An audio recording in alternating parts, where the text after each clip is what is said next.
हाय मित्रांनो, आमच्या channel Sentry शाळा बाय सेंट्रिक सिटीमध्ये पुन्हा स्वागत आहे. तुमचा वेल्थ पार्टनर. माझं नाव अनुज आहे आणि तुम्ही पाहत आहात series 21 pass for sure video क्रमांक 21. पीएमएसचा जो परीक्षा आहे, आजपासून आपण त्याच्या व्हिडिओज आणि त्याचा अभ्यासक्रम कव्हर करत आहोत. पीएमएसच्या परीक्षेसाठी टिप्स आणि ट्रिक्सही मी तुम्हाला सांगितल्या होत्या, त्यामुळे मला आशा आहे की तुम्ही ती व्हिडिओ सुद्धा पाहिली असेल आणि ती तुम्हाला आवडली असेल. आणि ज्यांनी ती व्हिडिओ पाहिली नाही त्यांनी कृपया ती व्हिडिओ पाहू शकता. त्यानंतर आजपासून आपण जो अभ्यासक्रम सुरू करतोय तो आपण पहिल्या अध्यायापासून सुरू करू, त्यामुळे तुम्ही मग त्या पहिल्या अध्यायापासूनचे व्हिडिओ पाहू शकता. आपण पहिल्या अध्यायापासून 12व्या अध्यायापर्यंत सगळ्या व्हिडिओज कव्हर करू. आज आपण सिरीज 21 पीएमएस डिस्ट्रीब्युटर्स परीक्षा अध्याय 1 म्हणजेच इन्व्हेस्टमेंट कव्हर करत आहोत. मी तुम्हाला हे सांगतो की पीएमएस अभ्यासक्रमात एकूण 12 अध्याय आहेत आणि पहिले 6 अध्याय म्हणजेच फर्स्ट टू 6 चॅप्टर हे खूपच बेसिक आहेत. जसे investment, mutual fund, derivative, fixed income, वेगवेगळ्या प्रकारचे market, financial product, investment, savings. हे सगळे टॉपिक्स पहिले 6 अध्यायांमध्ये आहेत. खरं तर पीएमएस म्हणजे नेमकं काय? पीएमएसची जी व्याख्या आहे ती देखील 7व्या अध्यायापासून सुरू होते. म्हणजे 7, 8, 9, 10, 11 आणि 12 हे 6 अध्याय खूपच महत्त्वाचे असणार आहेत, कारण पहिले 6 अध्याय आपण कुठे ना कुठे, जर तुम्ही फायनान्शियल प्रोफेशनमध्ये असाल, रजिस्टर्ड सल्लागार, म्युच्युअल फंड्समध्ये असाल किंवा तुम्ही MBA विद्यार्थी असाल आणि फायनान्समध्ये आपलं करिअर घडवू इच्छित असाल, तरीही या गोष्टींबद्दल तुम्हाला कुठे ना कुठे खूप माहिती असेलच. पण नेमकं पीएमएस म्हणजे काय आणि ते कसं नसतं? त्याची रचना काय आहे? आचारसंहिता काय आहे? गुंतवणूक कशी केली जाते आणि IPS म्हणजे काय हे काय आहे? इन्व्हेस्टमेंट पॉलिसी स्टेटमेंट कसं तयार केलं जातं हे कसं बनतं? तर हा सगळा भाग तुमचा 7व्या ते 12व्या अध्यायाचा आहे आणि जितकीही तांत्रिक माहिती आहे ती देखील पीएमएसशी संबंधित अध्यायांमध्ये येईल. पहिले 6 अध्याय खूपच मूलभूत आहेत. मुख्य जे अध्याय आहेत ते आपले 7 ते 12 आहेत आणि मुख्य वेटेज म्हणजेच सुमारे 60% वेटेज ह्यात 6 अध्यायांचे आहे. म्हणून 100 पैकी सुमारे 60 ते 65% प्रश्न शेवटच्या 6 अध्यायांमधून येतात. पहिल्या 6 अध्यायांमधून उरलेले 30% प्रश्न येतात, म्हणजे जवळपास प्रत्येक विषयातून 5-5 प्रश्न येतात. आणि सर्व पीएमएस व्हिडिओज पाहिल्यानंतर खात्री करा की तुम्ही फक्त हे व्हिडिओ पाहूनच पास व्हाल, कारण या व्हिडिओमध्ये मी सर्व महत्त्वाचे कॉन्सेप्ट्स, जेवढेही महत्त्वाचे मुद्दे आहेत ते सगळे स्पर्श करत तुम्हाला समजावून सांगणार आहे. खूपच सोप्या भाषेत आपण हे करिक्युलम कव्हर करू. तर चला सुरू करूया सिरीज 21 पीएमएस डिस्ट्रीब्युटर्स परीक्षा. तर जसं मी तुम्हाला सांगितलं, पहिला अध्याय आहे इन्व्हेस्टमेंट. चला पाहूया की इन्व्हेस्टमेंट या अध्यायात आपण आज काय काय कव्हर करणार आहोत किंवा त्या अध्यायाचं करिक्युलम काय आहे. म्हणून हा अध्याय शिकल्यानंतर तुम्ही इन्व्हेस्टमेंटचा अर्थ, बचत आणि इन्व्हेस्टमेंटमधला फरक, इन्व्हेस्टमेंट आणि सट्टा यामधला फरक, इन्व्हेस्टमेंटचे उद्दिष्ट, आवश्यक परताव्याचे घटक, जोखीम आणि परतावा यांच्यातील संबंध, जोखीमचे प्रकार आणि गुंतवणुकीच्या संधींचे प्रकार समजू शकले पाहिजे. म्हणून इन्व्हेस्टमेंटशी संबंधित जे काही संकल्पना आहेत त्या सर्व आपण या व्हिडिओमध्ये कव्हर करणार आहोत. तर चला सुरुवात करूया. सर्वात आधी येते इन्व्हेस्टमेंट म्हणजे काय. लोक पैसे कमावतात आणि खर्च करतात आणि ते त्यांच्या आयुष्यात वेगवेगळ्या टप्प्यातून जातात. सर्वात आधी जो सुरुवातीचा टप्पा असतो जिथे त्यांची उत्पन्न जास्त असते आणि खर्च कमी असतात, आणि शेवटी एक असा टप्पा येतो आयुष्यात जिथे तुमचं उत्पन्न 0 होतं आणि जेव्हा तुम्ही कमावत होता त्या काळात जे काही तुम्ही बचत किंवा गुंतवणूक केली आहे, निवृत्तीनंतर मग उरलेलं आयुष्य तुम्ही त्यावरच घालवता. म्हणून आपल्या जीवनचक्रात वेगवेगळे टप्पे असतात. काही टप्प्यांमध्ये आपण जास्त पैसे कमावतो आणि कमी खर्च करतो, तर काही टप्प्यांमध्ये आपण जास्त खर्च करतो आणि कमी कमावतो, आणि कधी कधी आपल्याला कर्ज घ्यावं लागतं, तर कधी कधी आपल्याकडे जास्तीचे पैसेही उरतात. आता आपण बचत आणि गुंतवणुकीबद्दल बोलूया. जसं मी तुम्हाला सांगितलं, जीवनात काही टप्पे असतात जिथे उत्पन्न आणि खर्च असतो. आता आपल्याकडे आपल्या बचतीचा उपयोग करण्यासाठी 2 पर्याय असतात. पहिला पर्याय म्हणजे आपण ती रक्कम आपल्या बँक खात्यात ठेवू शकतो किंवा रोख स्वरूपात आपल्याजवळ ठेवू शकतो, आणि दुसरा पर्याय म्हणजे आपण ती गुंतवू शकतो. जेव्हा आपण आपली बचत गुंतवतो तेव्हा आपण त्यावर काही परताव्याची अपेक्षा ठेवतो. म्हणून जेव्हा आपल्याला काही परतावा मिळतो तेव्हा आपण त्या नफ्याचा पुढे उपयोग करू शकतो. म्हणून जेव्हा आपण बचत बँक खात्यात ठेवता ती बचत गुंतवतो, तेव्हा नंतर 5 वर्षांनी, 10 वर्षांनी, 15 वर्षांनी आपल्याला त्यावर काही परतावा मिळतो. म्हणून तुम्ही पाहाल की काही पैसे जे आपल्याला रोख स्वरूपात, रोख आणि लिक्विड स्वरूपात मिळतात, बँक खात्यात ठेवून मिळतात आणि जे आपण गुंतवले आहेत त्यानंतर आपल्याला जे मिळते, या दोन्हीमध्ये खूप मोठा फरक असतो. म्हणूनच असं म्हटलं जातं की सेव्हिंग अकाउंटपेक्षा किंवा लिक्विडपेक्षा गुंतवणूक करणं जास्त चांगलं आहे. तुम्ही तुमच्या बचतीला गुंतवा आणि असं पाहिलं जातं की गेल्या काही वर्षांत भारतीय लोक आता गुंतवणूक करत आहेत. पारंपरिकपणे आपण FD मध्ये गुंतवणूक करायचो किंवा आपला पैसा बँकेत ठेवायला प्राधान्य द्यायचो. पण आज लोक मोठ्या प्रमाणावर गुंतवणूक करत आहे. म्युच्युअल फंडमध्ये गुंतवणूक करत आहे, PMS मध्ये गुंतवणूक करू इच्छित आहेत आणि वेगवेगळ्या मालमत्ता वर्गांमध्ये ही गुंतवणूक करत आहे. म्हणून आजचा काळ बदलला आहे आणि हेच कारण आहे की हा बदल घडून आला आहे. जसं की मी तुम्हाला सांगितलं, बँक खात्यात पैसे ठेवण्याऐवजी तुम्ही वेगवेगळ्या मालमत्ता वर्गांमध्ये गुंतवणूक करू शकता आणि तुमची आर्थिक स्वप्न पूर्ण करू शकता. आता जेव्हा मालमत्तेची एसेट्स गोष्ट येते, त्या 2 प्रकारात विभागल्या जाऊ शकतात. एक आर्थिक मालमत्ता फायनान्शियल एसेट्स आणि दुसरी भौतिक मालमत्ता फिजिकल एसेट्स. आर्थिक मालमत्तेत आपले शेअर्स, डिबेंचर्स, फिक्स्ड डिपॉझिट्स येतात. म्हणजे हे सगळे ज्यांची किंमत बदलत राहते, अशा गोष्टींना आपण आर्थिक मालमत्ता म्हणतो आणि भौतिक मालमत्तेत वेगळ्या गोष्टी येतात, जसं की सोनं, इतर मौल्यवान मालमत्ता आणि आपलं चांदी येतं.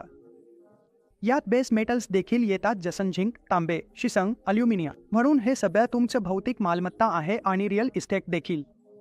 फायनान्शियल मालमत्तेमध्ये आपल्याकडे असं पाहिलं गेलं आहे की तिथे एक फायदा आहे, कारण तिथे जास्त लिक्विडिटी आहे, सोयीस्कर आहे, वेगवेगळ्या पर्याय उपलब्ध आहेत. गुंतवणुकीसाठी तिथे खूप चांगलं रेग्युलेटरी फ्रेमवर्क आहे. म्हणून आजकाल फायनान्शियल मालमत्तेत पैसे गुंतवणं खूपच सोपं झालं आहे. मी तुम्हाला गुंतवणुकीचं एक खूप छान उदाहरण देतो. Mutual funds. जर एखादा गुंतवणूकदार म्युच्युअल फंडमध्ये गुंतवणूक करत असेल, म्युच्युअल फंडच्या माध्यमातून गुंतवणूक करत असेल तर आपण त्याला गुंतवणूकदार म्हणू.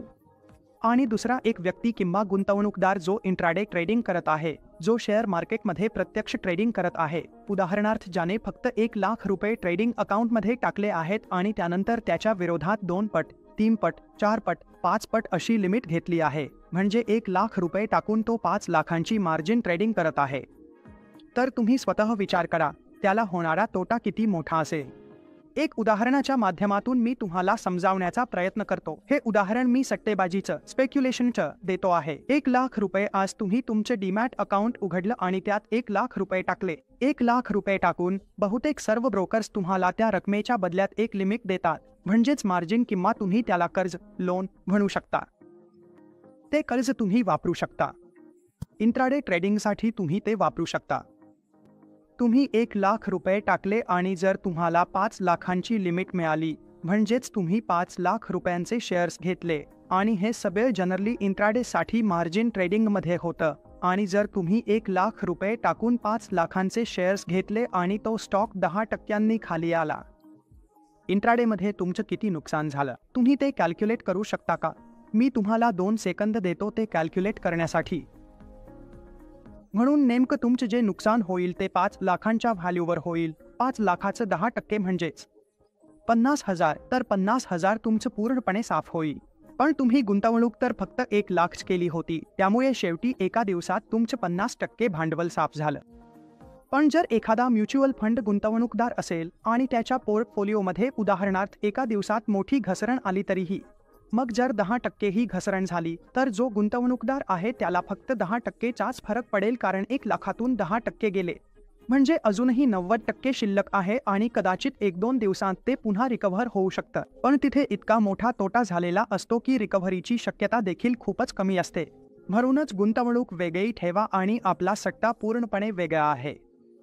सट्टा हा गुंतवणुकीपेक्षा वेगळा आहे. हे दोन्ही वेगवेगळ्या गोष्टी आहेत. आपल्याला सट्टा लावायचा नाही. आपण आपले पैसे गुंतवणुकीसाठी वापरू शकतो आणि जर तुम्ही इक्विटीत थेट गुंतवणूक करत असाल तर बाय अँड होल्ड ही रणनीती अवलंबा. तुम्ही कंपनीचे फंडामेंटल्स आणि टेक्निकल्स पाहून तांत्रिक विश्लेषण, मूलभूत विश्लेषण करू शकता. कंपनीच्या कमाईचा ताळेबंद. खूप पद्धती आहे. जर तुम्हाला थेट इक्विटी घ्यायची असेल तर अनेक प्रकारे तुम्ही थेट इक्विटीमध्येही गुंतवणूक करू शकता. पण त्यात ट्रेडिंग टाळा, मार्जिन पोझिशन टाळा आणि नेब्रस्ट पोझिशनही टाळा. फ्युचर्समध्ये तुम्ही ट्रेडिंग टाळा. तुम्ही बाय अँड होल्ड ही रणनीती अवलंबू शकता. उच्च दर्जाचे स्टॉक्स घ्या. मूलभूतदृष्ट्या आणि आर्थिकदृष्ट्या मजबूत कंपन्यांचे स्टॉक्स तुम्ही घेऊ शकता आणि होल्ड करू शकता. आणि जर मध्येच मार्केट खाली गेलं, काही घसरण झाली, तरी तुम्ही अजून स्टॉक्स खरेदी करू शकता. त्यामुळे तुमचं सरासरी दरही चांगलं होईल. पण नेहमीच गुंतवणूकदार बना, अंदाज बांधू नका. आता आपण काही गुंतवणुकीच्या उद्दिष्टांबद्दल बोलूया. म्हणजे एक गुंतवणूकदार गुंतवणूक का करतो? प्रत्येक गुंतवणुकीमागे काही ना काही उद्दिष्ट असतं. त्याला काही आर्थिक उद्दिष्ट पूर्ण करायची आहेत का? त्याला आपली भांडवली रक्कम सुरक्षित ठेवायची आहे का? गुंतवणूकदाराला नियमित उत्पन्न हवं आहे का? चला समजून घेऊया की गुंतवणुकीची उद्दिष्ट नेमकी काय असतात. भांडवली संरक्षण म्हणजे गुंतवणूकदाराला सर्वात आधी आपली भांडवली रक्कम सुरक्षित ठेवायची असते. परतावा अगदी कमी मिळाला, महागाईपेक्षा कमी मिळाला किंवा महागाईशी जुळवून घेता आलं नाही तरी चालेल, पण त्याची भांडवली रक्कम सुरक्षित राहिली पाहिजे. त्याला आपली भांडवली रक्कम कधीच तोट्यात दिसू नये. येथे गुंतवणूकदाराची पहिली प्राधान्यक्रम म्हणजे आपली भांडवली रक्कम सुरक्षित ठेवणे, परतावा मिळवणे नव्हे. आणि जेव्हा निधी अल्पकालीन गरजेसाठी लागतो, तेव्हा अशा गुंतवणूकदारांनी हे स्पष्टपणे नमूद केलेले असते. गुंतवणुकीचे उद्दिष्ट म्हणजे भांडवली संरक्षण. आता आपण भांडवली वाढीबद्दल बोलूया.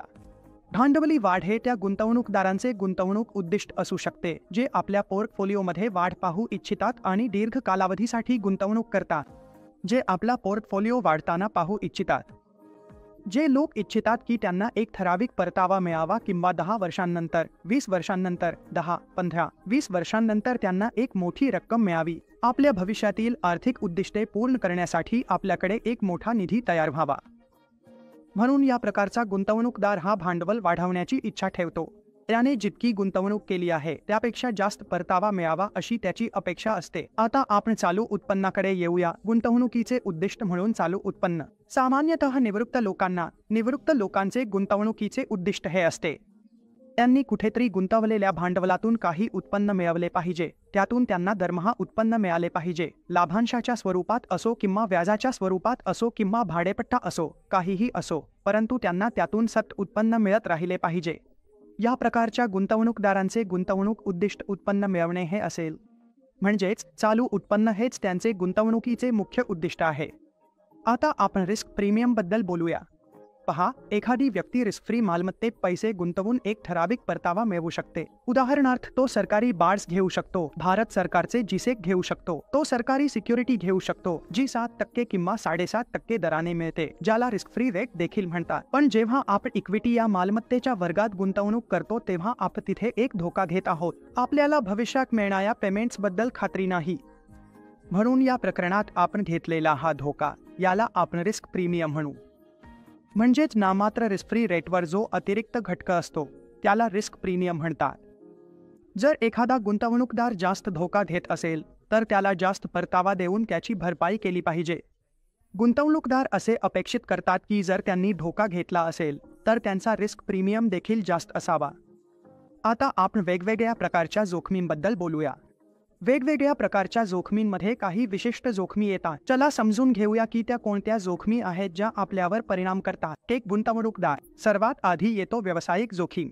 जेव्हा आपण व्यावसायिक जोखीमबद्दल बोलतो तेव्हा व्यवसायाच्या स्वरूपामुळे उत्पन्न प्रवाहात येणारी अनिश्चितता ही व्यावसायिक जोखीम म्हणून ओळखली जाते. म्हणजेच जेव्हा कंपनीचे जे कॅश इनफ्लो आहे, कंपनीला त्यांच्या मुख्य व्यवसायातून जे उत्पन्न मिळते त्यात जर काही अडथळा येतो किंवा कोणत्याही कारणामुळे ते उत्पन्न मिळत नाही किंवा त्यात काही चढउतार होतो, तर याला व्यावसायिक जोखीम म्हणतात. जेव्हा कंपनीच्या मुख्य व्यवसायात काही तोटा होतो त्याला आपण व्यावसायिक जोखीम म्हणतो. आता आपण आर्थिक जोखीम याबद्दल बोलूया. आर्थिक जोखीम म्हणजे वित्तपुरवठ्याचे मार्ग, म्हणजे कर्ज आणि इक्विटी.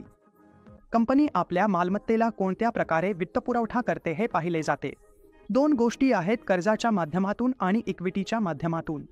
कंपनी जेव्हा कर्जाच्या माध्यमातून वित्तपुरवठा करते तेव्हा तिला रोख प्रवाहांची एक मालिका द्यावी लागते, म्हणजेच निश्चित व्याजाची रक्कम भरावी लागते. म्हणूनच हे स्टॉकहोल्डर्सच्या उत्पन्नात अनिश्चितता निर्माण करते आणि त्यामुळे स्टॉकचा रिस्क प्रीमियम वाढतो. आणि या निश्चित वित्तपुरवठ्याच्या खर्चामुळे जी अनिश्चितता निर्माण झाली आहे तिला आपण आर्थिक लाभांश, फायनान्शियल लेव्हरेज म्हणतो.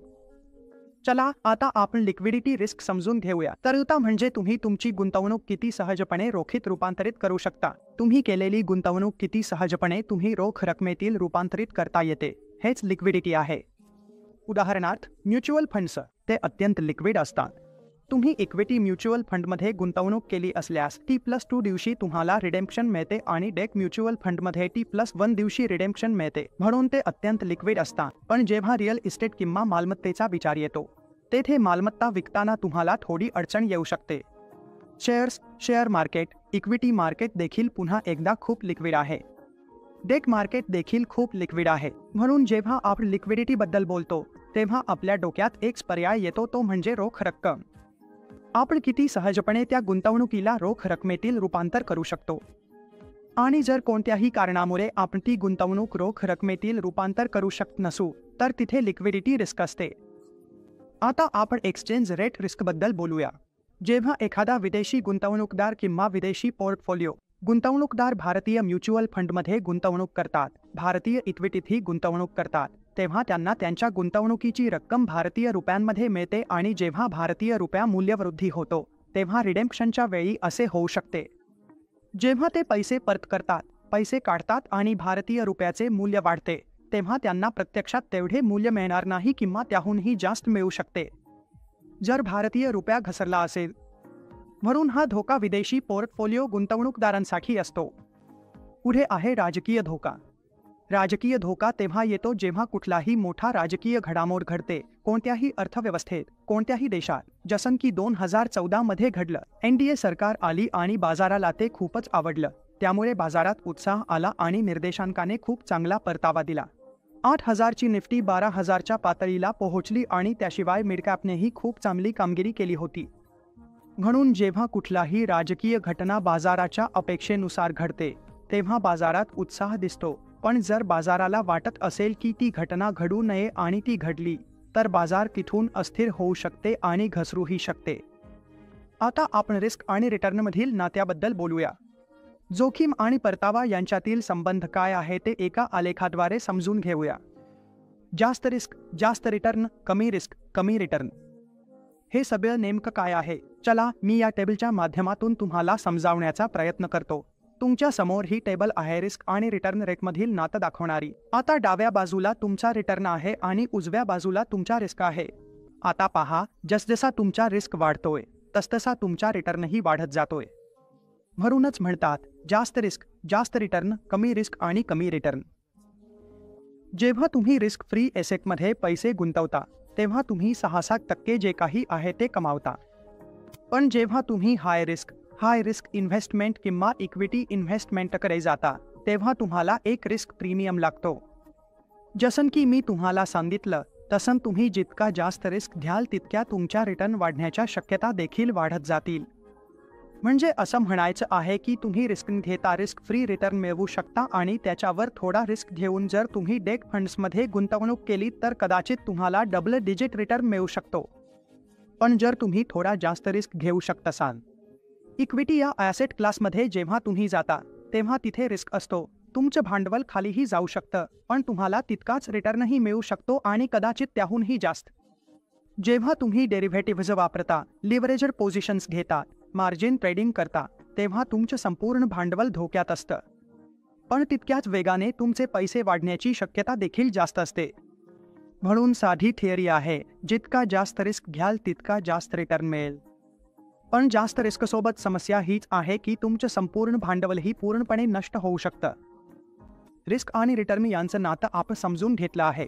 आता आपण वेगवेगळ्या प्रकारच्या गुंतवणुकीबद्दल बोलूया। यामध्ये सर्वात आधी इक्विटी येते। इक्विटी हा एक एसेट क्लास आहे, तर इक्विटी गुंतवणूक म्हणजे काय, ती कशी केली जाते हे समजून घेऊया। इक्विटी म्हणजे त्या कंपनीतील मालकी हक्काचा टक्का दर्शवते। जर तुम्ही एखाद्या कंपनीत इक्विटीमध्ये मोठा टक्का धरता तर तुम्हाला मोठा स्टेक होल्डर समजले जाईल आणि तुम्हाला कंपनीच्या जनरल मीटिंग्समध्ये बोलावण्याचा अधिकार मिळेल आणि तुमच्यासोबत खूप जवळून काम केले जाईल। तुम्ही कंपनीच्या प्रमोटर्ससोबतही मिळून काम करू शकता। पण इक्विटी ही एक एसेट क्लास म्हणून गुंतवणुकीच्या दृष्टीने खूप जोखमीची आहे। जेव्हा आपण पूर्ण पैसे गुंतवतो तेव्हा असे खूप शक्य असते की तुम्ही इक्विटी खरेदी करता तेव्हा ती खालीही जाऊ शकते आणि वरही जाऊ शकते। सामान्यतः इक्विटीमध्ये गुंतवणूक दीर्घकालीन असते. जेव्हा आपण दीर्घकालीन गुंतवणूक करतो म्हणजे 10 वर्षे, 15 वर्षे, 20 वर्षांसाठी कोणत्याही कंपनीत गुंतवणूक करतो, तेव्हा आपल्याला नफा मिळण्याची शक्यता जास्त असते, जेवढी 1-2-3 वर्षांसाठी गुंतवणूक केल्यावर नसते. कारण जेव्हा आपण इक्विटीमध्ये गुंतवणूक करतो तेव्हा आपण कंपनीच्या भविष्यातील कमाईमध्ये गुंतवणूक करत असतो की ही कंपनी पुढे जाऊन चांगली कामगिरी करेल आणि तिचे निकाल चांगले येतील. आम्ही गुंतवलेल्या पैशांच्या आणि कमी रकमेच्या आधारावर कंपनी नफा कमवेल. जेव्हा कंपनी नफा कमवेल तेव्हा त्यांच्या स्टॉकच्या किमतीत वाढ होईल आणि जेव्हा स्टॉकची किंमत वाढेल तेव्हा आपण घेतलेला स्टॉक विकू शकतो. आपण खूप चांगले परतावे मिळवण्याचा प्रयत्न करू शकतो. तेथे आपल्याला चांगले परतावे मिळतात. दीर्घकालीन दृष्टीने हे सिद्ध झाले आहे. आजपासून 20 वर्षांपूर्वी ज्या भारतातील मोठ्या कंपन्या आहेत जसे की SBI, Infosys, TCS, HDFC bank, ICICI bank, तुम्ही कोणत्याही मोठ्या कंपनीचं नाव द्या आणि आजचा या कंपनीचा शेअर प्राइस आणि 20 वर्षांपूर्वी जेव्हा या कंपन्या मार्केटमध्ये आल्या होत्या तेव्हाचा शेअर प्राइस बघा. दोन्हींची तुलना करा तर किमान 15 ते 20 पटपर्यंत या कंपन्यांनी परतावा दिला असेल. म्हणून जेव्हा आपण इक्विटी या एसेट क्लासबद्दल बोलतो तेव्हा ती एक दीर्घकालीन गुंतवणुकीची एसेट क्लास आहे. तिथे तुम्ही शॉर्ट टर्ममध्ये खेळू शकत नाही, तसं करूही नये आणि तुमचे जे भविष्यातील आर्थिक उद्दिष्ट आहे ती तुम्ही इक्विटीमध्ये पैसे गुंतवून पूर्ण करू शकता. तुम्ही इक्विटीला डिव्हर्सिफिकेशनसाठीही वापरू शकता. म्युच्युअल फंड्सद्वारेही तुम्ही इक्विटीमध्ये पैसे गुंतवू शकता. आता आपण फिक्स्ड इन्कम सिक्युरिटीज त्यांची भूमिका आणि वैशिष्ट्ये याबद्दल बोलूया. फिक्स्ड इन्कम सिक्युरिटीज म्हणजे काय? जेव्हा आपण कोणत्याही फिक्स्ड इन्कम सिक्युरिटीत पैसे गुंतवतो तेव्हा आपल्याला एक ठराविक कॅश फ्लो मिळतो. फिक्स्ड कूपन मिळतो जिथे आपल्याला हे माहीत असतं की आपली गुंतवणूक आणि भविष्यात येणारे कॅश फ्लो किती असतील. इथे आपल्याला जो फिक्स्ड रेट ऑफ रिटर्न मिळतोय तो किती आहे आणि आपली यील्ड टू मॅच्युरिटी किती आहे हे आपल्याला माहीत असतं. म्हणून जेव्हा आपण डेटमध्ये पैसे गुंतवतो तेव्हा ते क्रेडिट क्वालिटीवर अवलंबून असतं.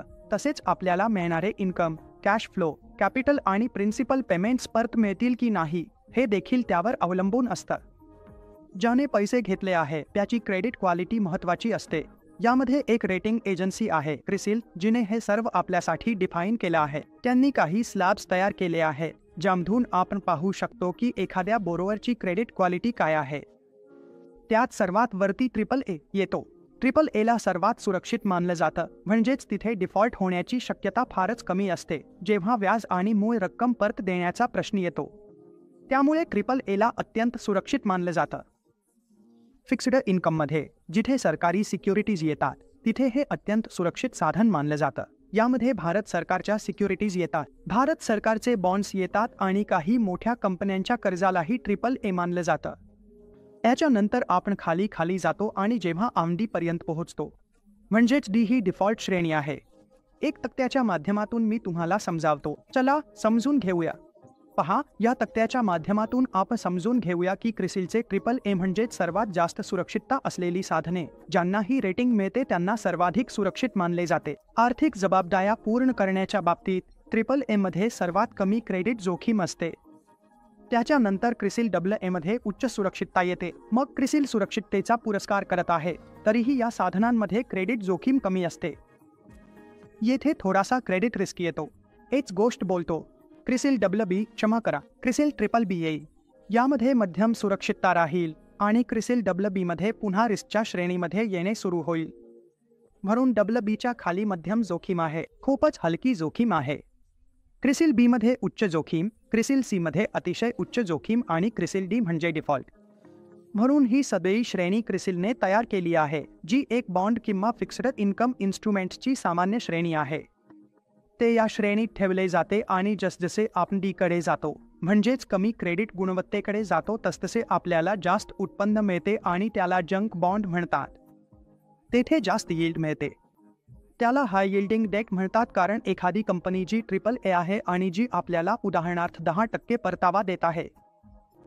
म्हणून ज्या कंपनीची क्रेडिट रेटिंग कमी आहे तिला 10% पेक्षा जास्त परतावा द्यावा लागेल. उदाहरणार्थ तिला 12, 13, 14, 15, 16% पर्यंत ऑफर करावं लागेल डेट फायनान्सिंगसाठी. कारण जर त्यांनी असं केलं नाही आणि फक्त 10% दिलं तर गुंतवणूकदार त्यांच्या बॉन्डमध्ये गुंतवणूक न करता AAA असलेल्या कंपनीचा बॉन्ड्स घेतील कारण ती AAA आहे. तिथेच सर्वात जास्त सुरक्षितता आणि व्याज देखील तितकंच मिळते. म्हणूनच गुंतवणूकदारांना आकर्षित करण्यासाठी किंवा आपल्या बॉन्ड्सद्वारे डेट फायनान्सिंग करण्यासाठी एखाद्या लोअर रेटेड कंपनीला जी जंककडे झुकते तिला जास्तीत जास्त यील्ड म्हणजेच जास्त व्याज द्यावंच लागतं. आता डेट मार्केटमध्ये आपण मनी मार्केट आणि कॅपिटल मार्केटबद्दल बोलूया. मनी मार्केटमध्ये मॅच्युरिटी 1 वर्षापर्यंत किंवा 1 वर्षापेक्षा कमी असू शकते, ज्यामध्ये ट्रेझरी बिल्स, कमर्शियल पेपर्स आणि सर्टिफिकेट ऑफ डिपॉझिट यांचा समावेश होतो.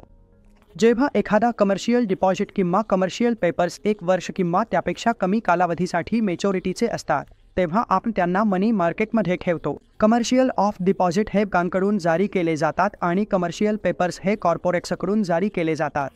आणि कॅपिटल मार्केट ही दीर्घकालीन निधी संकलनासाठीची जागा आहे.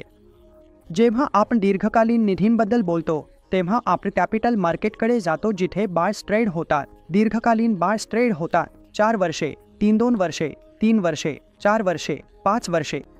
जेव्हा एखाद्या डेट सिक्युरिटीची मुदत इतकी जास्त असते तेव्हा आपण तिला कॅपिटल मार्केटमध्ये आणतो आणि ती कॅपिटल मार्केटमध्ये ट्रेडही होते. म्हणून स्टॉक्स आणि बाँड्स कॅपिटल मार्केटमध्ये ट्रेड होतात.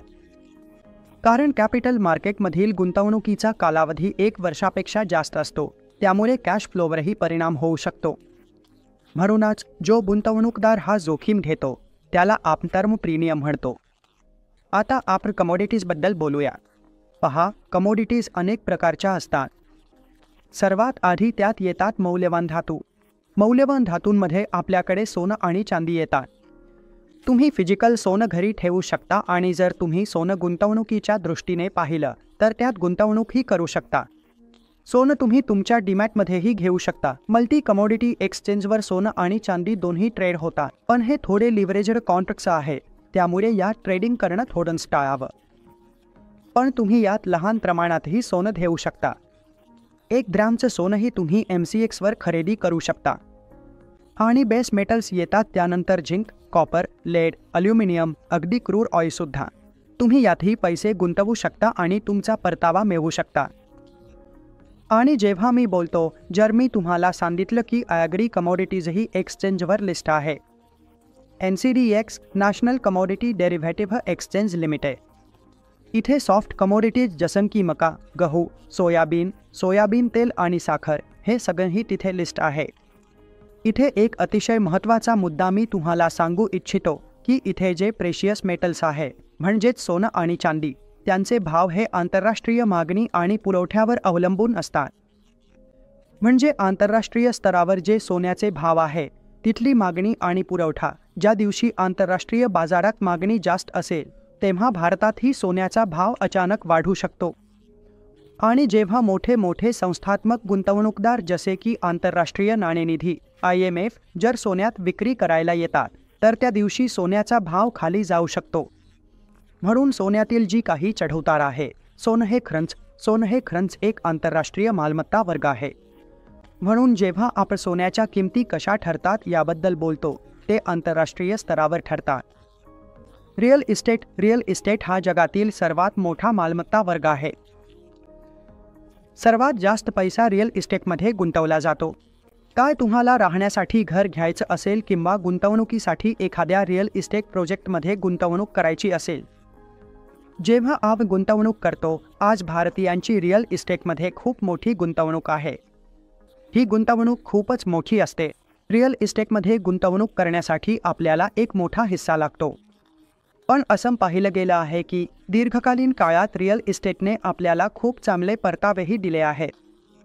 पोर्टफोलिओ डायव्हर्सिफिकेशनसाठी देखील आपण रिअल इस्टेटमध्ये गुंतवणूक करतो आणि हे आपल्या भविष्यातील आर्थिक वाढीवरही अवलंबून असतं की अर्थव्यवस्था कशा प्रकारे वाढते आहे. जेव्हा एक इंडो इकॉनॉमिक विस्ताराचा किंवा वाढीचा परिदृश्य पाहिलं जातं तेव्हा रिअल इस्टेट प्रोजेक्ट्सही खूप वेगाने वाढत असतात आणि आपल्याला चांगला परतावा देतात. म्हणून नक्कीच हे आपल्यासाठी एक इन्फ्लेशन एज आहे की महागाईला टक्कर देण्यासाठी आपण रिअल इस्टेटमध्ये गुंतवणूक करू शकतो. डिस्ट्रेस्ड सिक्युरिटीजमध्ये गुंतवणूक. हे अशा कंपन्यांमध्ये गुंतवणुकीबद्दल बोलत आहेत ज्या दिवाळखोरीच्या अगदी जवळ आहेत. ज्या कंपन्या अगदीच एका अर्थाने दिवाळखोरीत जाणार आहे, दिवाळखोर होणार आहे. या कंपन्यांकडे आता काहीच उरलेलं नाही. अशा कंपन्यांमध्ये सामान्यतः उच्च जोखीम आणि उच्च परताव्याची शक्यता असते. कदाचित असे होऊ शकते की त्यांचा शेअर एक्सचेंजवर शेअर प्राइस खूपच कमी मिळत असेल किंवा 90-95% सवलतीवर मिळत असेल. पण हे ट्रेड करण्यासाठी तुम्हाला खूपच हुशार गुंतवणूकदार असावं लागेल.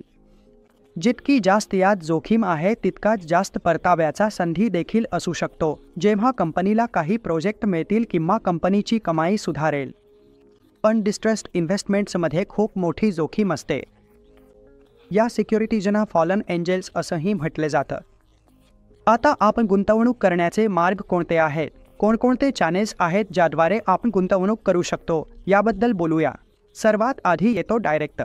गुंतवणूकदार थेट डीलर्सकडून सोनं आणि चांदी देखील खरेदी करू शकतात, म्हणून सोन्यातही तुम्ही थेट गुंतवणूक करू शकता. डायरेक्ट तुम्ही फिजिकल स्वरूपातही गुंतवणूक करू शकता. जे डीलर्स आहेत त्यांच्याकडून तुम्ही थेट सोनंही खरेदी करू शकता.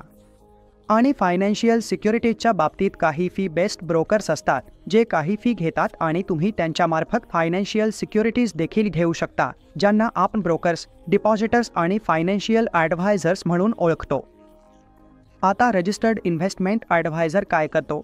सेबी रेग्युलेशन आयुक्त 2013 नुसार जो सेबीच्या अंतर्गत रजिस्टर्ड असेल तोच व्यक्ती रजिस्टर्ड इन्व्हेस्टमेंट ॲडव्हायझर म्हणून काम करू शकतो. याशिवाय इतर कोणीही ॲडव्हायझर म्हणून काम करू शकत नाही आणि ॲडव्हायझरी फी आकारू शकत नाही. हे ते लोक आहेत जे सेबीच्या अंतर्गत रजिस्टर्ड आहेत. जसं की मी तुम्हाला सांगितलं, रजिस्टर्ड इन्व्हेस्टमेंट ॲडव्हायझरला जो गुंतवणूकदार गुंतवणुकीसाठी सल्ला घेण्यासाठी नियुक्त करेल तो त्यांना ॲडव्हायझरी फी देईल. हे ॲडव्हायझर गुंतवणूकदाराकडून ॲडव्हायझरी फी आकारतील. इन्व्हेस्टमेंट ॲडव्हायझर गुंतवणुकीसंबंधी सल्ला देण्याच्या बदल्यात. म्हणजे सांगायचं असं की जेव्हा एखाद्या गुंतवणूकदाराला गुंतवणूक करायची असते आणि तो इन्व्हेस्टमेंट ॲडव्हायझरकडे येतो, रजिस्टर्ड इन्व्हेस्टमेंट ॲडव्हायझर म्हणजे जेव्हा कोणीही रजिस्टर्ड इन्व्हेस्टमेंट ॲडव्हायझरकडे येतो तेव्हा तो त्याला काही फी देतो आणि त्या बदल्यात तुमचा इन्व्हेस्टमेंट ॲडव्हायझर वेगवेगळ्या गोष्टींबद्दल जागरूकता देतो, जसे की कुठे गुंतवणूक करावी हे तो गुंतवणूकदाराला सांगतो आणि मग तो गुंतवणूकदार गुंतवणूक करू शकतो. यात फक्त एक फी असते. गुंतवणूकदाराने ती फी त्या RIAला द्यावी लागते. आणि आता आपण मॅनेजड पोर्टफोलिओद्वारे गुंतवणुकीबद्दल बोलूया. जसे mutual funds, portfolio management services, AIF, alternate investment funds. चला समजून घेऊया की ही तिन्ही गोष्टी काय आहेत आणि त्यामध्ये गुंतवणूक कशी केली जाते. सर्वात पहिला पर्याय म्हणजे म्युच्युअल फंड्स. जसं की मी माझ्या व्हिडिओमध्ये सर्व म्युच्युअल फंड्सचं करिक्युलर कव्हर केलं आहे. म्युच्युअल फंड्सची सखोल अभ्यास तुम्हाला करायचा असेल तर तुम्ही तिथे म्युच्युअल फंड्स पाहू शकता. इथे मी तुम्हाला पुन्हा एकदा व्याख्या सांगतो. मुळात भारतात म्युच्युअल फंड्स हे ट्रस्ट म्हणून स्थापन केले जातात जे लोकांच्या बचती एकत्र करतात आणि नंतर त्या बचती एका मालमत्तेच्या वर्गात गुंतवतात. त्या मालमत्तेच्या वर्गात इक्विटी, कमोडिटी, चलन, रिअल इस्टेट असू शकतात. कोणताही असू शकतो. गुंतवणुकीच्या उद्दिष्टानुसार सर्व गुंतवणूकदारांचा एक समान उद्दिष्ट असतो. त्यांच्याकडून पैसे घेऊन फंड मॅनेजर त्या पैशाला फंडाच्या गुंतवणूक धोरणानुसार एका ठिकाणी गुंतवतो आणि तिथून मिळणारा परतावा सर्वांना परत देतो. तर एका प्रकारे म्युच्युअल फंड अशा पद्धतीने काम करतो.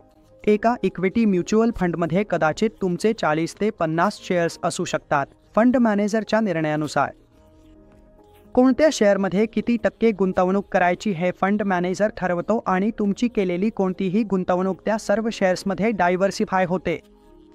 एका प्रकारे तुम्हाला डायव्हर्सिफिकेशन ही खूप मिळते. म्हणून म्युच्युअल फंड्सचा फायदा म्हणजे तुम्हाला प्रोफेशनल मॅनेजमेंट मिळते, तुम्हाला डायव्हर्सिफिकेशन मिळते. इथे तुम्हाला इकॉनॉमीज ऑफ स्केलचाही फायदा होतो. इकॉनॉमीज ऑफ स्केल म्हणजे मोठ्या संख्येने गुंतवणूकदार एकत्र येऊन फंड मॅनेजमेंट फी कमी करता येते. जेव्हा देता तेव्हा तुम्ही रिसर्चची फी आणि फंड मॅनेजमेंट फी देखील भरू शकता. म्हणून एखाद्या गुंतवणूकदारासाठी फंड मॅनेजर भाड्याने घेणे कदाचित कठीण जाऊ शकते. पण जेव्हा मोठ्या संख्येने गुंतवणूकदार एकत्र येतात तेव्हा त्यांच्यासाठी फंड मॅनेजर भाड्याने घेणे सोपे होते, जसं म्युच्युअल फंडमध्ये होतं. आता आपण अल्टरनेट इन्व्हेस्टमेंट फंड्सबद्दल बोलूया. अल्टरनेट इन्व्हेस्टमेंट फंड देखील एक प्रकारचं पूल्ड व्हेइकल आहे. हे पूल्ड इन्व्हेस्टमेंट व्हेइकल आहे, पण इथे जी रक्कम एकत्र केली जाते ती मोठ्या संख्येने गुंतवणूकदारांकडून नाही, कारण किमान गुंतवणूक 1 कोटी रुपये आहे. यामध्ये केवळ जे सोफिस्टिकेटेड गुंतवणूकदार आहे त्यांच्याकडूनच ही रक्कम एकत्र केली जाते, त्यांच्याकडूनच हे पैसे घेतले जातात आणि मग एका विशिष्ट मालमत्ता वर्गात गुंतवले जातात. म्हणजे सांगायचा अर्थ असा की इथे जोखीम देखील जास्त आहे, पण जे सोफिस्टिकेटेड गुंतवणूकदार रिस्क ॲडजस्टेड परतावा शोधतात आणि जे जोखीम समजतात तेच अशा ॲप्समध्ये गुंतवणूक करू शकतात. ॲप्स हे मोठ्या संख्येने गुंतवणूकदारांसाठी नाही, हे फक्त आणि फक्त त्या सोफिस्टिकेटेड गुंतवणूकदारांसाठी आहेत जे पारंपरिक गुंतवणूक जसे की म्युच्युअल फंड्स किंवा लिस्टेड सिक्युरिटीज यांपेक्षा वेगळे काही पर्याय मार्केटमध्ये शोधत आहेत किंवा काही वेगळ्या गुंतवणुकीचा विचार करत आहेत. जिथे म्युच्युअल फंड्स गुंतवणूक करू शकत नाही तिथे ॲप्स गुंतवणूक करतात. ॲप्स 3 प्रकारच्या कॅटेगरीमध्ये येतात: कॅटेगरी 1, कॅटेगरी 2 आणि कॅटेगरी 3. या तिन्ही कॅटेगरी काय असतात ते आपण समजून घेऊया. सर्वात आधी येते ती म्हणजे कॅटेगरी 1 किंवा आज category 1F. PMS बुकनुसार category 1F मध्ये जेव्हा startups, early stage ventures, social ventures, SMEs, infrastructure आणि इतर सरकारी क्षेत्रांमध्ये गुंतवणूक केली जाते तेव्हा त्या गुंतवणुकीला अप्सच्या कॅटेगरी 1 मध्ये समाविष्ट केले जाते. चला मी तुम्हाला या तिन्ही कॅटेगरीज एका तक्त्याच्या माध्यमातून समजावतो. हा तक्ता पाहून आपण समजून घेऊया. अल्टरनेटिव्ह इन्व्हेस्टमेंट फंड कॅटेगरी 1चे फीचर्स. हे एक क्लोज एंडेड फंड आहे ज्याचा लॉक इन कालावधी 3 ते 5 वर्षांचा असतो. म्हणजेच अल्टरनेटिव्ह इन्व्हेस्टमेंट फंड 3 ते 5 वर्षांसाठी असू शकतो. आणि जिथे फंड किंवा भारत सरकारला वाटते की यात गुंतवणूक करावी तिथे ते काही प्रोत्साहनही देतात. तसेच ज्यांच्याकडे जास्त जोखीम घेण्याची क्षमता आहे असे गुंतवणूकदार या फंडमध्ये पैसे गुंतवायला प्राधान्य देतात. चला समजून घेऊया की या प्रकारच्या फंड्समध्ये कोणते टाइप्स असू शकतात. यामध्ये व्हेंचर कॅपिटल फंड्स असू शकतात, SMEs फंड असू शकतात, सोशल व्हेंचर फंड्स देखील यात येतात आणि काही इन्फ्रास्ट्रक्चर प्रोजेक्ट्स जे सरकारचे आहे त्यांनाही फंडिंगसाठी AIF मधून पैसे मिळतात. Infra, social, non-bank credit for SME यासाठी सरकार विशेष प्रोत्साहन देते आणि हे क्लोज एंडेड फंड्स असतात. यामध्ये लेव्हरेज घेतली जात नाही आणि यांची कर आकारणी इन्व्हेस्टेड इन म्हणजेच लिस्टेड आणि अनलिस्टेड इक्विटी प्रमाणेच होते. लॉंग टर्म कॅपिटल गेन 10% आणि शॉर्ट टर्म कॅपिटल गेन 15% आहे. आता आपण कॅटेगरी 2 AIF बद्दल बोलूया. या टेबलच्या माध्यमातून आपण कॅटेगरी 2 AIF समजून घेऊया. सामान्यतः ते गुंतवणूक करतात हाय यील्डिंग डेकमध्ये, म्हणजे जिथे डेकमध्ये जास्त परतावा मिळतो तिथे त्यांची गुंतवणूक जाते. कॅटेगरी 2 फक्त इतर AIFच्या युनिट्समध्ये आणि अनलिस्टेड कंपन्यांमध्येच गुंतवणूक करू शकते आणि ऑपरेट करण्यासाठी किमान 20 कोटींचा कॉर्पस आवश्यक आहे आणि किमान गुंतवणूक 1 कोटी आहे. आता मी तुम्हाला सांगतो हे उच्च जोखमीचे आहे. इथे जी क्रेडिट रेटिंग आहे ती AA आणि त्यापेक्षा खाली असते कारण तिथेच सर्वाधिक परतावा मिळतो. यामध्ये कोणताही सेक्टोरल एक्सपोजर नाही. इथे कुठे गुंतवणूक करू शकता. लिस्टेड आणि अनलिस्टेड दोन्ही प्रकारचे फंड्स यात घेता येतात. म्हणून लिस्टेड आणि अनलिस्टेड इथे दोन्ही प्रकारच्या सिक्युरिटीज येऊ शकतात. फंड्सच्या प्रकारांमध्ये तुम्ही पाहता प्रायव्हेट इक्विटी फंड्स येतात आणि इथे डेट फंड्सही येतात. फंड ऑफ फंड्स आहेत आणि इतर फंड्स जसे की रिअल इस्टेट फंड्सही इथे येतात. लिस्टेड इक्विटी आणि अनलिस्टेड सिक्युरिटीजमधील गुंतवणुकीवर टॅक्सेशनमध्ये जिथे लॉंग टर्म कॅपिटल गेन 10% आहे आणि शॉर्ट टर्म कॅपिटल गेन पुन्हा 15% आहे आणि लिव्हरेज पुन्हा. इथे आपण लिव्हरेज वापरू शकत नाही पण ॲसेट अलोकेशनवर कोणतीही बंधने नाही. आता आपण कॅटेगरी 3 AIFs बद्दल बोलूया. कॅटेगरी 3 AIFs हेच ते आहेत जे सर्वाधिक विकले जाणारे प्रोडक्ट आहे आजच्या मार्केटमध्ये. चला समजून घेऊया की कॅटेगरी 3 AIFs नेमके कोणते असतात. हे दोन्ही क्लोज एंडेड आणि ओपन एंडेड प्रकारचे फंड्स असू शकतात. म्हणजे क्लोज एंडेडही असू शकतात आणि ओपन एंडेडही असू शकतात. यांचा उद्देश असा असतो की युनिट होल्डर्सना काही शॉर्ट टर्म रिटर्न्स दिले जावेत आणि हे हेज फंड्स असतात. काही प्रायव्हेट इन्व्हेस्टमेंट जे इक्विटी फंड्स असतात ते येतात.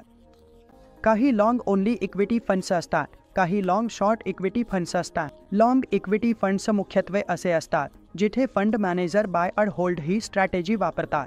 म्हणजे खरेदी करून ठेवतात आणि नंतर ठराविक कालावधीनंतर तो स्टॉक विकला जातो.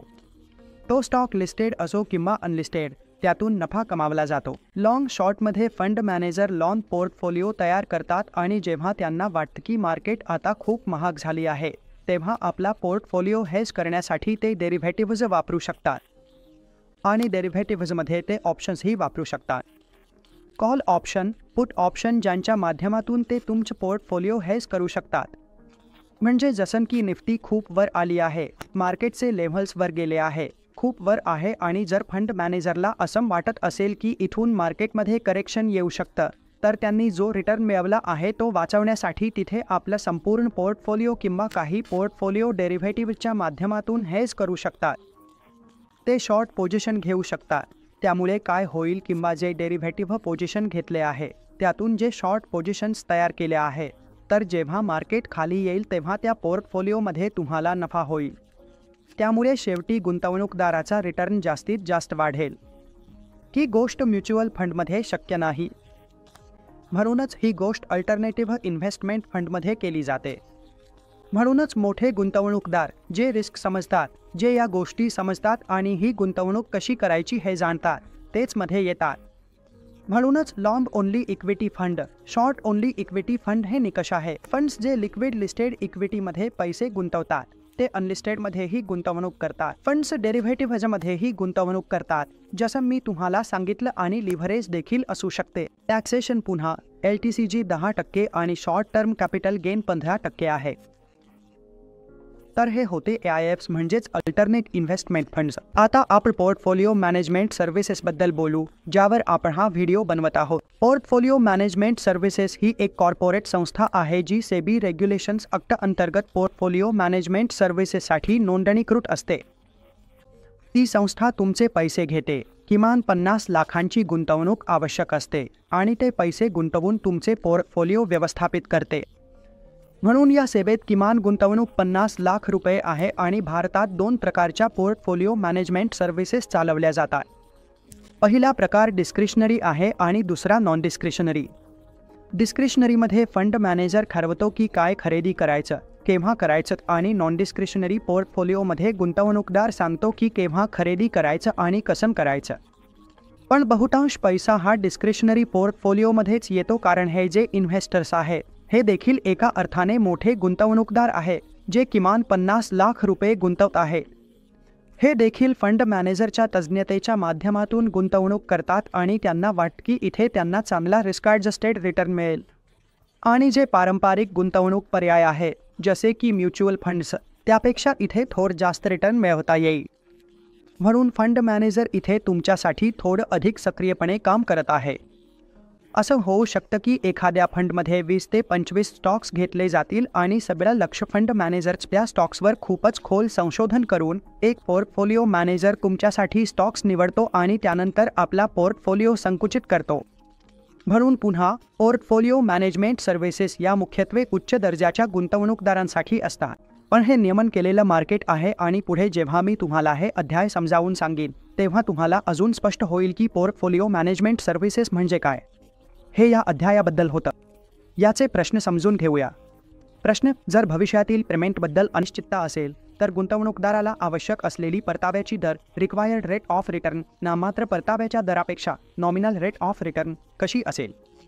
तर जो अतिरिक्त घटक आहे त्याला आपण काय म्हणू? Alpha, risk free rate of return, risk premium किंवा दोन्ही बी आणि सी. तर जसं मी तुम्हाला सांगितलं होतं, जेव्हा आपण गुंतवणूक करतो आणि आपल्याला भविष्यातील पेमेंटमध्ये अनिश्चितता असते तेव्हा नाममात्र परताव्याच्या दरावर जे अतिरिक्त परतावे अपेक्षित असतात त्याला रिस्क प्रीमियम समजले जाते.